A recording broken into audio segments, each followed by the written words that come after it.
So we operate a Wagyu stud here at Rosedale. It's called Bishop Wagyu, and it's run by my wife Philippa and my three sons Ollie, George and Alex. We have been breeding Wagyus since 1996. We were one of the first families to get involved in the breed when they first arrived from Japan via America.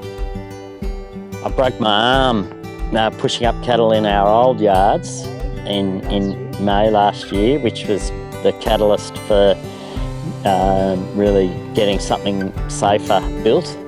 The way these yards are designed have mitigated the safety factor immensely. We're hardly ever in the yards with the cattle, we're always sort of outside of the yards. The way it's designed means you don't have to get in the force yard to force them up the race. The delivery timing was pretty critical for us.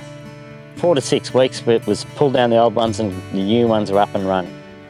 I was very pleased to get out the other end, and you're still ahead of schedule. When we actually went to lift one of your panels, I was quite alarmed how heavy they were. So, yeah, nice. Yeah, thick steel, the welding was excellent. That was one thing we were pretty cautious of, was that we didn't want cheap, thin steel in the yards. Time it takes now to process, say we only have to weigh and draft a mob of 300 head. We used to take 4 to 5 hours to do that, and we can do that in an hour and a half now. You know, because it's such a large race, they just flow through really quickly and well. Yeah. It's a covered V race with a H rail on the top, so the idea behind that was so that we could get our hands in the race and not have to pull them out in between the posts. And the covered V race part of it is excellent. The cattle can't see out. Got a catwalk on the force and the S race, but not in the main race, because we didn't like having to step up all the time.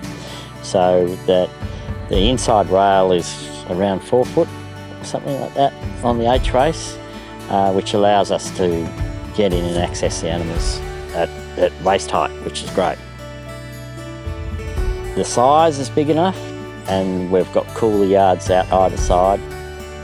When they're in the race, we can fit 15 weaners in the race or something at a time, and then you can put another 30 or 40 cows in the force and the S bend. So it's you don't have to go backwards and forwards very often, which is great. And the cattle flow, they want to walk that way. It's remarkable how well it works.